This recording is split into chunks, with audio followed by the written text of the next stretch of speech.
Assalamu alaikum viewers. I am Muhammad Ajmal Jatt and welcome to my channel. In this video we are going to discuss very important topic electromotive force जिसको हम EMF भी कहते हैं. What is electromotive force? इसकी definition है the energy supplied by the battery to a unit positive charge is called electromotive force. इसमें हम एक बैटरी से एनर्जी सप्लाई करते हैं एक चार्ज को जो कि लो पोटेंशियल से हाई पोटेंशियल तक पहुंचाने के लिए. बैटरी स्टूडेंट क्या होती है? बैटरी दो किस्म की होती है, एक है सेकेंडरी बैटरी, एक होती है प्राइमरी बैटरी और एक होती है सेकेंडरी. प्राइमरी बैटरी उसको कहते हैं जो रिचार्जेबल नहीं हो. ठीक है, जिस तरह आप सेल देखते हो, टाइम पीस में जो सेल डालते हैं, क्लॉक में जो डालते हैं या रिमोट में होता है, ये चार्ज इनको नहीं कर सकते, उनको हम प्राइमरी बैटरी कहते हैं. और सेकेंडरी बैटरी किसे कहते हैं? जो आपके पास रिचार्जेबल सेल हों, जिस तरह कैमरे में सेल होते हैं या आपकी मोबाइल की जो बैटरी होती है ये रिचार्जेबल होती है. तो इसकी हम सेकंड डेफिनेशन भी कर सकते हैं इलेक्ट्रोमोटिव फोर्स की या ईएमएफ की. In order to maintain a constant current through a conductor a source of potential difference is required. The strength of such a source is known as electromotive force. हम अगर current को maintain रखना चाहते हैं किसी circuit में, किसी conductor में, तो हमें एक बैटरी जो है ईएमएफ जो है या इलेक्ट्रोमोटिव फोर्स है, ये हम यूनिट चार्ज को देते हैं ताकि करंट जो है कॉन्टीन्यू चलता रहे, करंट जो है सर्किट के अंदर से पास होता रहे. तो उसको हम कहते हैं इलेक्ट्रोमोटिव फोर्स. उसके लिए हम देखते हैं आपके पास ये एक सर्किट है. सर्किट में आप देख रहे हैं कि आपके पास कैपिटल आर एक रेजिस्टेंस है और आपने यहाँ पे एक बैटरी अप्लाई की हुई है. ये बड़ी बैटरी है, प्लस ये डबल जो बार शो कर रहे होते हैं ना, ये पॉजिटिव, ये स्मॉल, नेगेटिव, पॉजिटिव, स्मॉल, ये हैवी बैटरी लगाई, डबल बैटरी है. तो ये आपके पास पॉजिटिव हाई पोटेंशियल है, ये आपके पास नेगेटिव लो पोटेंशियल है. अब battery is source of electrical energy. When battery is connected across a resistor और it stand as a current through it. जैसे ही हम बैटरी को किसी रजिस्टर के साथ लगाते हैं तो इसके अंदर से करंट पास होना शुरू हो जाता है, जिसमें आपने देखा था कि इलेक्ट्रॉन लो पोटेंशियल से हाई पोटेंशियल की तरफ मूव करते हैं, जबकि करंट जो है, कन्वेंशनल करंट जो हाई पोटेंशियल से लो पोटेंशियल की तरफ मूव करता है. तो फिर होता क्या है? Suppose delta Q charge flow through the circuit in time delta T. जो आपके पास डेल्टा क्यू चार्ज होते हैं वो टाइम डेल्टा टी में पास होते हैं. जो आपने करंट की डेफिनेशन पढ़ी थी, I is equal to delta Q divided by delta T, कि इसके अंदर से जो चार्ज हैं वो यूनिट टाइम में पास होते हैं, उनको हम करंट कहते हैं. This charge enter the cell at low potential negative terminal and leave it at high potential negative positive terminal. होता स्टूडेंट ऐसे है कि यहाँ पे जो पॉजिटिव चार्ज है ये यहाँ से मूव करते हैं. अब इसके पास हाई पोटेंशियल एनर्जी है क्योंकि ये हाई पोटेंशियल एनर्जी से मूव कर रहा है. ये हाई पोटेंशियल एनर्जी से मूव करता है और जैसे ही ये रेजिस्टेंस में पहुँचते हैं तो यहाँ पे ये जो चार्ज है अपनी वैल्यू को यूज़ करता है, अपनी एनर्जी को लूज़ करता है, डिसिपेट करता है. तो अब इसकी वैल्यू क्या हो जाएगी? अब इसकी वैल्यू डाउन हो जाएगी, इसकी वैल्यू लो पोटेंशियल में हो जाएगी. तो ये लो पोटेंशियल में पहुँच जाएगा. अब यहाँ पे बैटरी क्या करती है? इस चार्ज करंट को कंटिन्यू रखने के लिए, करंट को स्टेडी करंट प्रोड्यूस करने के लिए बैटरी क्या करती है? इसी चार्ज पे एक वर्क करती है जो इसको लो पोटेंशियल से हाई पोटेंशियल तक पहुँचाती है. इसी को हम ईएमएफ कहते हैं. ईएमएफ का क्या किसे कहते हैं? जो एक पॉजिटिव चार्ज जो आपके पास डेल्टा क्यू है इस पे एक वर्क करती है ताकि इसको लो पोटेंशियल से हाई पोटेंशियल तक पहुँचाया जाए इन यूनिट टाइम टी. तो इसको हम ईएमएफ कहते हैं. ये वही एनर्जी है जो हम पॉजिटिव चार्ज को अप्लाई करते हैं ताकि उसको लो पोटेंशियल से हाई पोटेंशियल तक ले जाया जाए, उसी को हम ईएमएफ कहते हैं. तो इस तरह जिस तरह आप स्टूडेंट, आपने अक्सर देखा है कि एक स्टूडेंट है वो घर से चलता है, यहाँ से नाश्ता करता है, ब्रेकफास्ट करता है. वो ब्रेकफास्ट करता है तो उसके पास एनर्जी होती है. ठीक है, वो यहाँ से चल रहा है, स्कूल में पहुँच जाता है. यहाँ पे स्कूल में ये क्लास रूम है, फॉर एग्जांपल क्लास रूम में जो लेक्चर सुनते हैं तो वहाँ पे उनके रेजिस्टेंस एनर्जी जो है वो डाउन होती है, स्टूडेंट की एनर्जी लॉस होती है, क्योंकि लेक्चर सुनना भी तो हिम्मत की बात है. तो जैसे ही वो आप वहाँ पे लेक्चर सुन रहा होता है तो उसकी एनर्जी डाउन हो जाती है. अब वो क्या करते हैं कि फिर वो जो है यहाँ रेस्ट की हालत में होते हैं, यहाँ उनकी एनर्जी फुल डाउन होती है. अब अगर नेक्स्ट डे दोबारा जो है वो क्या कहते हैं रेस्ट करता है और उस पर एनर्जी दी जाए तो दोबारा हाई पोटेंशियल पे पहुंच जाए। तो यही होता है बैटरी सर्किट के अंदर भी कि आपका जो चार्ज है उसको जैसे ही कोई हाई पोटेंशियल से मूव करता है तो रेजिस्टेंस में अपनी एनर्जी को लॉस करता है और लो पोटेंशियल पे पहुंच जाता है, और बैटरी यहाँ से इसको दोबारा इस battery supply energy to unit positive charge to bring it from low potential to high potential, that is called EMF.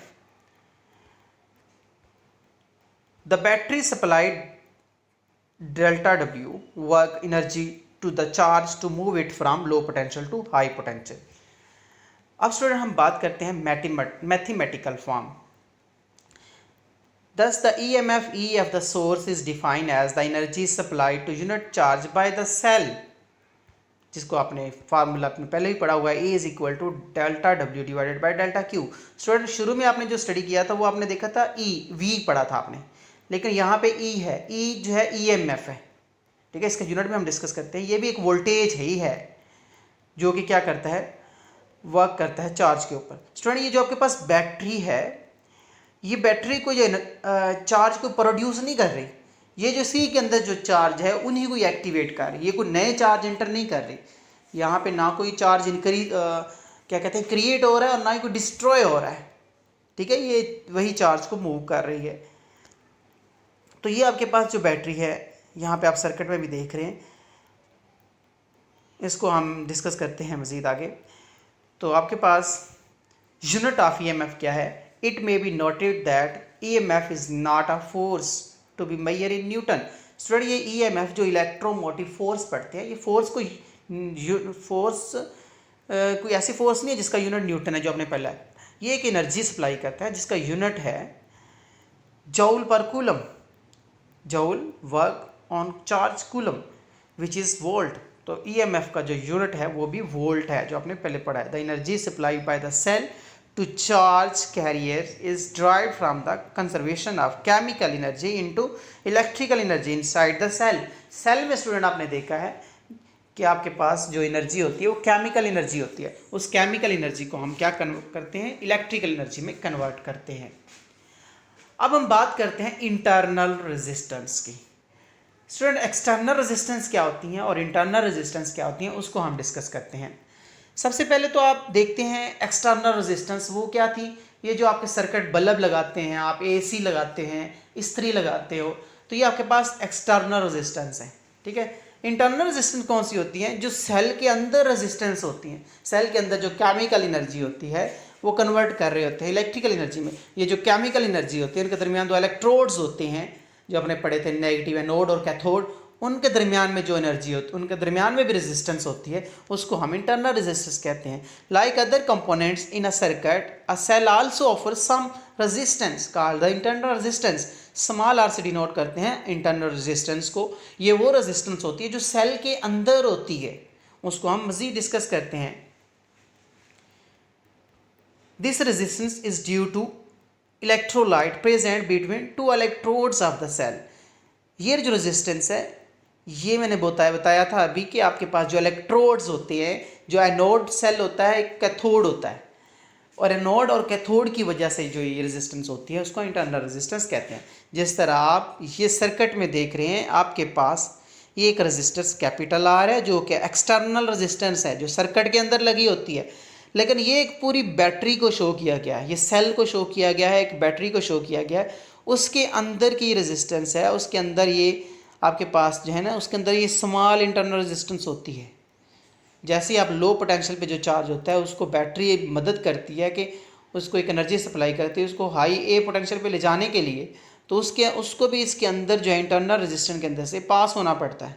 ये रेजिस्टेंस कम, ये अपने कैसे पता चलेगा कि इस सेल के अंदर इंटरनल रेजिस्टेंस है, उसको हम अभी डिस्कस करते हैं। A cell EMF E and internal resistance R is equivalent to the source of pure EMF with resistance R in series. Student आपके पास ये जो इंटरनल रेजिस्टेंस, एक्सटर्नल रेजिस्टेंस, इसकी एक एग्जांपल समझ लें आप ताकि आपको पॉइंट क्लियर हो जाए। मैं कहता हूँ ये मेरे पास एक बैटरी है, ठीक है, ये एक लो पोटेंशियल है, ये इसका हाई पोटेंशियल है। इस बैटरी को आपने स्टूडेंट क्या किया है, एक वोल्ट मीटर के साथ अटैच किया है। अब बैटरी की ईएमएफ या बैटरी का वोल्टेज कितना है, ये मैं कहता हूँ 5 वोल्ट की बैटरी है, ठीक है। और यहाँ पे वोल्ट मीटर जो लगाया है, ये वोल्ट मीटर ऐसी डिवाइस है जो इसके वोल्ट को बताता है। तो आपने बैटरी के साथ डायरेक्ट वोल्ट मीटर अटैच किया तो ये बता देगा कि इसकी 5 वोल्ट की बैटरी है, ठीक है। अगर इसी बैटरी के साथ स्टूडेंट, ये वही बैटरी ले ली मैंने, ये आपने वोल्ट मीटर भी अटैच कर दिया, ये मैंने मैं वही सर्किट बना दिया, 5 वोल्ट की अपने बैटरी दी हुई है। इसी के साथ एक बल्ब लगा दें या यहाँ पे एक रेजिस्टेंस लगा दें, ठीक है, बल्ब लगा दें या एक रेजिस्टेंस लगा दें कैपिटल आर। अब इस रेजिस्टेंस को कितना करंट मिलेगा, इसको कितने वोल्टेज मिलेंगे, जबकि बैटरी 5 वोल्ट की है। अब यहाँ पे क्या होगा, यहाँ से जो इसको वोल्ट मिलेंगे इस बैटरी को, वो आपके पास 5 वोल्ट नहीं होंगे, वो आपके पास 4.5 समथिंग होंगे, इतना वोल्ट इसको मिलेगा इस रेजिस्टेंस को। तो बाकी जो 0.5 वोल्ट वो कहाँ के पे गए। ये आपने अक्सर देखा है, जितनी भी बड़ी बैटरी हो उसका टोटल का टोटल करंट रेजिस्टेंस को नहीं मिलता। उसकी वजह यह है कि इस बैटरी के अंदर भी इंटरनल रेजिस्टेंस है। इस बैटरी के अंदर जो है, इसके अंदर अपनी एक रेजिस्टेंस है जिसमें वो 0.5 वोल्ट उसने यूज़ की हैं इस रेजिस्टेंस में पॉइंट चार्ज को लो पोटेंशियल से हाई पोटेंशियल तक पहुंचाने के लिए। तो जो रेजिस्टेंस होते हैं, ये जो बल्ब होते हैं, उनको टोटल जो रेजिस्टेंस नहीं, तो टोटल वोल्टेज नहीं मिलते जितने इस बैटरी के होते हैं। ओके स्टूडेंट, ये आपका पॉइंट क्लियर हुआ। इसी को हम अब प्रूव करते हैं, मैथमेटिकल भी प्रूव करेंगे और उसके बाद हम थियोरेटिकल भी करेंगे। Expression for EMF of a source, consider a battery of EMF E having internal resistance R. एक बैटरी है जिसकी इंटरनल रेजिस्टेंस स्मॉल आर है, connected as show in figure V as a terminal potential difference across the external resistance R. ये आपके पास student एक battery है जिसकी internal resistance आप ये देख रहे हैं स्मॉल आर है। इसको आपने क्या कनेक्ट किया है, एक एक्सटर्नल रेजिस्टेंस कैपिटल आर के साथ कनेक्ट किया है और एक वोल्ट मीटर के साथ भी अटैच किया हुआ, ये पैरेलल में वोल्ट मीटर के साथ भी अटैच किया। इंटरनल रेजिस्टेंस जो है, एक्सटर्नल रेजिस्टेंस आपके पास सीरीज में है। तो क्या होगा, the current I flowing through a circuit, तो सर्किट में करंट फ्लो होगा। जैसे स्टूडेंट मैंने अभी बताया, अगर आपके पास ये 5 वोल्ट की बैटरी है तो आपके पास रेजिस्टेंस में करंट कितना आएगा, 4.75 से कम आएगा। क्यों कम आएगा, क्योंकि इसके अंदर भी स्मॉल रेजिस्टेंस है बैटरी के अंदर, उसमें भी इसको वर्क करना पड़ेगा, उसमें भी इसकी एनर्जी लॉस होगी। क्योंकि बैटरी जो है वो चार्ज को पैदा नहीं कर रही, चार्ज को क्रिएट नहीं कर रही और ना ही डिस्ट्रॉय कर रही है, बस वो चार्ज को एनर्जी सप्लाई कर रही है। बैटरी का एक ही काम है, चार्ज को एनर्जी सप्लाई करना। तो आपके पास जो करंट फ्लो कर रहा है वो आपके पास है I is equal to E over R plus R. ये कहाँ से करंट आया, आपने ओहम लॉ स्टडी किया था। I is equal to V over R, जो आपने पीछे सर्किट स्टडी किए थे उसमें आपने पढ़ा था I is equal to V over R, ये करंट पढ़ा था ना, ओहम लॉ। तो वी आपके पास क्या है, वी आपके पास है ई एम एफ ई, ठीक है। और आर आपके पास इस सर्किट में कितनी रेजिस्टेंस है, इस सर्किट में आपके पास 2 रेजिस्टेंस है, एक है इंटरनल रेजिस्टेंस स्मॉल और एक है एक्सटर्नल रेजिस्टेंस कैपिटल आर, जिसको मैंने यहाँ पे लिखा। ये आर की जगह पे आपने आर प्लस आर लिखा। ये सर्किट की बात कर रहे हैं और ये ओहम लॉ की इक्वेशन है, आपको हिंट दिया गया है। I is equal to E over R plus R. यहाँ से आपने ई की वैल्यू निकालनी है, तो आर को आई के साथ मल्टीप्लाई कर दे तो आपके पास जो रिजल्ट आता है E is equal to I R plus I R, equation number 2 बन गई, जिसमें कैपिटल आई आर जो है ये आपके पास इंटरनल रेजिस्टेंस एक्सटर्नल रेजिस्टेंस है और प्लस आई स्मॉल आर जो है आपके पास इंटरनल रेजिस्टेंस है। ओके, ये जो आपके पास इक्वेशन नंबर 2 है, इसमें आपके पास 2 पोर्शन है। एक है कैपिटल आई आर, ये इक्वल है वी के, क्योंकि आपने ओहम लॉ पढ़ा ना, V is equal to I R. Terminal potential difference across the terminal of cell when battery supply current I to external circuit. ये जो आपके पास कैपिटल आई आर है, ये इक्वेशन को आप डिफाइन कर रहे हैं। ये जो कैपिटल आई आर है ये क्या शो कर रहा है, ये कर रहा है कि करंट जो है एक्सटर्नल सर्किट के अंदर से पास हो रहा है, और जो स्मॉल आई आर है वो इंटरनल सर्किट की बात कर रहे हैं। तो जो आपके पास इक्वेशन है ये क्या बन जाएगी, आई आर की जगह पे आप वी की वैल्यू पुट कर दो तो आपके पास E is equal to V plus I R आ जाएगा। ये वी की जगह जो है आई आर की जगह पे आपने पुट किया। तो यहाँ से आप V की वैल्यू निकालो, टोटल वोल्टेज निकालो, तो आपके पास देख सकते हैं आप E माइनस आई आर। आपके पास अगर 5 वोल्ट की बैटरी थी, ठीक है, आप अगर 5 EMF थी उसको माइनस आई आर करना होगा। आई आर जो करंट इसके अंदर से पास हो रहा है, तो अगर आपके पास टोटल 5 थे तो माइनस आई आर करेंगे, ठीक है। और अगर आप बात करें कि व्हेन स्विच इज़ ओपन, अगर आप यहाँ से स्विच को ओपन कर दें, ओपन का मतलब ये हुआ कि आप इस रेजिस्टेंस को ख़त्म कर दें, नीचे वाली जो रेजिस्टेंस है इसको ना लगाएं, सिर्फ ये वाली जो रेजिस्टेंस यहाँ वोल्ट के अंदर से पास करेंगे। तो फिर क्या होगा, फिर क्या होगा स्टूडेंट, आपके पास फिर V इज़ इक्वल टू ई के इक्वल होगा। यहाँ से एक पॉइंट स्टूडेंट नोट करें, जो मैंने अभी आपके पास हैंड से जो फिगर बनाई थी उसी के पॉइंट है, उसको मैं ज़रा यहाँ पे दोबारा क्लियर करता हूँ। आपके पास यहाँ पे मैं कहता हूँ ये जो आपके पास रिज़ल्ट आ रहा है, ठीक है, E is equal to V is equal to E minus I R. V का मतलब अगर आपके पास यहाँ पे 5 वोल्ट की बैटरी थी, ठीक है, और इस रेजिस्टर के अंदर से करंट पास हो रहा है, तो आपके पास यहाँ से क्या करना होगा, 5 को माइनस करना होगा, माइनस आई आर। तो आपके पास कितना बचेगा, तकरीबन वही बचेगा जो मैंने अभी बताया था, कितने वोल्ट, 4.5 वोल्ट। मतलब कि टोटल 5 वोल्ट थे, ई जो है आपके पास 5 था, उसको माइनस करना पड़ेगा आई आर, क्योंकि आई आर है इंटरनल रेजिस्टेंस ऑफ सेल का, उसको माइनस करेंगे, आपके पास कितना बचेगा, 4.5, ठीक है, अगर आप रेजिस्टेंस के अंदर से करंट पास कर रहे हैं। ओके, अगर आप कहते हो कि आपके पास ये जो सेल है इस स्विच को ऑन कर दें, स्विच को आप ओपन कर दें, ओपन का मतलब है इस स्विच को आपने ओपन कर दिया, ये वाला सर्किट जो है ख़त्म हो गया, अब सिर्फ सर्किट करंट जो है इसके अंदर से पास होगा, तो फिर ई की वैल्यू किसके इक्वल आएगी, तो फिर जाहिर है आपके पास आई आर जो है, आप इसको रेजिस्टेंस को यूज़ नहीं कर रहे, ठीक है, तो आपके पास क्या होगा, वी इज़ इक्वल टू ई होगा, कि आपके पास अगर यहाँ पे 5 वोल्ट की बैटरी है तो यहाँ पे भी 5 वोल्ट ही शो हो रहा होगा, क्योंकि आपने रेजिस्टेंस, ये स्विच जो है ये ओपन कर दिया ये वाला, ठीक है स्टूडेंट। आई होप कि ये आपको पॉइंट समझ लगा होगा। ओके, अब हम ज़रा देखते हैं नेक्स्ट, इससे कंक्लूजन क्या मिला है हमें। Hence it is concluded from equation number 4 that when the circuit is open EMF and terminal potential difference become equal and the voltmeter reads the EMF as terminal voltage. अगर आपने switch को student open किया है तो आपने देखा V is equal to ई के equal आ गया है, तो आपके पास जितने वोल्ट की बैटरी थी उतने ही वोल्ट आपको शो कर रहा है वोल्ट मीटर।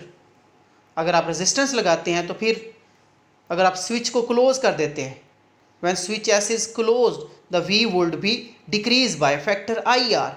तो फिर जो भी आपने पढ़ा, अगर स्विच सर्किट को नीचे रेजिस्टेंस को लगा दें आप, ठीक है, तो फिर क्या होगा, रेजिस्टेंस को कैसे लगा दें, जैसे मैंने अभी बताया था आपको कि आपके पास अगर ये एक सेल है, ठीक है, ये एक बैटरी है, ये स्मॉल आई है, कैपिटल आई है, तो अगर आप इसके साथ एक वोल्ट मीटर के साथ एक रेजिस्टेंस भी लगा दें, तो अब इसमें क्या होगा, इसका मतलब आपने स्विच को क्लोज किया हुआ है, रेजिस्टेंस यूज़ कर रहे हैं, तो फिर आपके पास क्या होगा, V की वैल्यू जो है वो 5 है, तो उसकी V की वैल्यू जो है आपके पास, अगर E की वैल्यू 5 है तो V की वैल्यू आपके पास 4.5 होगी, कम हो जाएगी, डिक्रीज़ हो जाएगी V की वैल्यू। कितनी डिक्रीज़ होगी, जितनी इस बैटरी के अंदर रेजिस्टेंस है।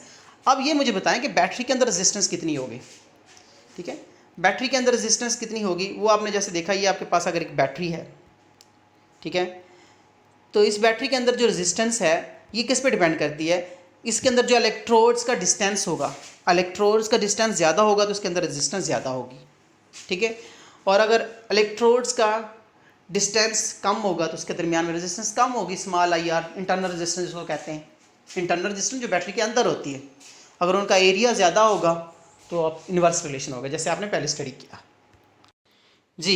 अब हम ज़रा देखते हैं कि interpretations of E is equal to I R plus I small R on energy considerations, वो क्या है। इसमें स्टूडेंट आपकी एक इक्वेशन नज़र आ रही है, E is equal to I R plus I small r. E जो है आपके पास लेफ्ट हैंड साइड है इक्वेशन की, इसको हम डिफाइन करते हैं, और I R plus I small r ये आपके पास राइट हैंड साइड है, ये आपके पास जो सर्किट में आपने यूज़ की हुई है बैटरी, उनकी रेजिस्टेंस है, उनको हम देखते हैं कि आपके पास क्या है। जो लेफ्ट हैंड साइड है of the equation is the EMF of the cell which is the energy given by the cell to the unit positive charge when it move through the cell from negative to positive charge. Student आपने जो देखा था कि positive charge high low potential पे जब पहुंचता है तो उस बैटरी जो है E है, ये एक उसको एनर्जी सप्लाई करती है जो उसको लो पोटेंशियल से हाई पोटेंशियल तक पहुंचाती है। ये E वो है, वो बैटरी है जो आपने दो सर्किट के दरमियान में लगाई है ताकि चार्ज को लो पोटेंशियल से हाई पोटेंशियल तक पहुंचाने के लिए उसको एनर्जी प्रोवाइड की जाए। और जो आपके पास राइट हैंड साइड है The right hand side of equation describe the utilization of this energy. It state that a part of this energy equal to IR is dissipated into cell. ये आपके पास जो right hand side है इसमें आपके पास जो small IR है ये battery के अंदर की रेजिस्टेंस है और इनको आप यूटिलाइजेशन रेजिस्टेंस इसलिए कहते हैं कि IR जो है वो रेजिस्टेंस है जो करंट के अंदर वो वोल्टेज है जो बैटरी के अंदर ड्रॉप हो रहे हैं और जो V is equal to capital IR है ये वो रेजिस्टेंस है जो आपके पास remaining energy is dissipate into external resistance R। ये आपके पास एक्सटर्नल रेजिस्टेंस कोई भी आपके पास बल्ब है AC है ये आपके पास कोई भी कह सकते हो आपके पास रेजिस्टेंस है या डिवाइस इलेक्ट्रॉन उसमें यूज़ होते हैं as unit charge pass through it is given by the potential drop IR। ये स्मॉल कैपिटल IR ये एक्सटर्नल रेजिस्टेंस की रेजिस्टेंस है जिसमें आप बल्ब ले सकते हो कोई भी आप डिवाइस ले सकते हो इलेक्ट्रिकल डिवाइस और IR जो बैटरी की एक अपनी ही रेजिस्टेंस है। जी अब हम देखते हैं difference between EMF and terminal potential difference वो क्या है। डिफरेंस से पहले हम देख लेते हैं कि EMF और टर्मिनल पोटेंशियल डिफरेंस जो V है उनकी सिमिलरिटी क्या है। सिमिलरिटी क्या होगी, EMF का यूनिट आपने देखा था जूल है वोल्ट है और टर्मिनल पोटेंशियल डिफरेंस का यूनिट भी वोल्ट होगा। EMF का दूसरा जो सिमिलरिटी ये होगी कि आपके पास जो EMF है ये भी लो चार्ज पे जो है पॉजिटिव चार्ज पे फोर्स एनर्जी लगाता है उसको लो पोटेंशियल से हाई पोटेंशियल तक पहुंचाने के लिए। तो टर्मिनल पोटेंशियल डिफरेंस भी क्या करता है, चार्ज को लो पोटेंशियल से हाई पोटेंशियल तक पहुंचाता है। तो ये इनके दो सिमिलरिटी हो गई। तो लेकिन अब हम बात करते हैं डिफरेंस की। EMF इज काज, EMF एक काज है, पोटेंशियल डिफरेंस V जो है वो एक इफेक्ट है। EMF is always present even know current pass through the battery. अगर बैटरी के अंदर करंट ना भी पास हो रहा हो तो EMF प्रेजेंट होती है। जिस तरह आप बाजार से एक सेल लेके आते हो, सेल जो आप देखते हो तो सेल के अंदर अगर सेल को डायरेक्ट आप लगा दो वोल्ट के मीटर के साथ जो करंट उसको बता देगा कि इसकी जो है EMF 5 वोल्ट है या 7 वोल्ट है, जितनी भी इसकी वोल्ट की वैल्यू होगी वो डायरेक्ट बता देगा। लेकिन जो टर्मिनल पोटेंशियल डिफरेंस है, potential difference across the conductor is zero when no current pass through it. अगर आप किसी सर्किट में बैटरी को नहीं लगाएंगे जब उसके अंदर से करंट पास नहीं होगा तो आप पोटेंशियल डिफरेंस को मैं ये नहीं कर सकते, पोटेंशियल डिफरेंस नहीं देख सकते, उसके अंदर पोटेंशियल डिफरेंस नहीं होगा। तो पोटेंशियल डिफरेंस जो है टर्मिनल पोटेंशियल डिफरेंस ये आपके पास जैसे आप अगर कोई रेजिस्टेंस को लगाते हो किसी सर्किट के अंदर तो आपके पास पोटेंशियल डिफरेंस प्रोड्यूस होता है। जिस तरह एक हाई पोटेंशियल होता है एक लो पोटेंशियल, पॉजिटिव जो high potential negative low potential होता है और हाई पोटेंशियल से जो है चार्ज मूव करते हैं लो पोटेंशियल की तरफ और लो पोटेंशियल से इलेक्ट्रॉन मूव करते हैं हाई पॉजिटिव चार्ज की तरफ। तो ये जो है हम कह सकते हैं टर्मिनल पोटेंशियल डिफरेंस जो है ये कोई भी करंट पास नहीं होता, उस वक्त ये ज़ीरो होता है। ओके स्टूडेंट, आई होप कि आपको ये लेक्चर अच्छी तरह समझ आया होगा। तो इंशाल्लाह नेक्स्ट हम देखेंगे power input. Thank you very much.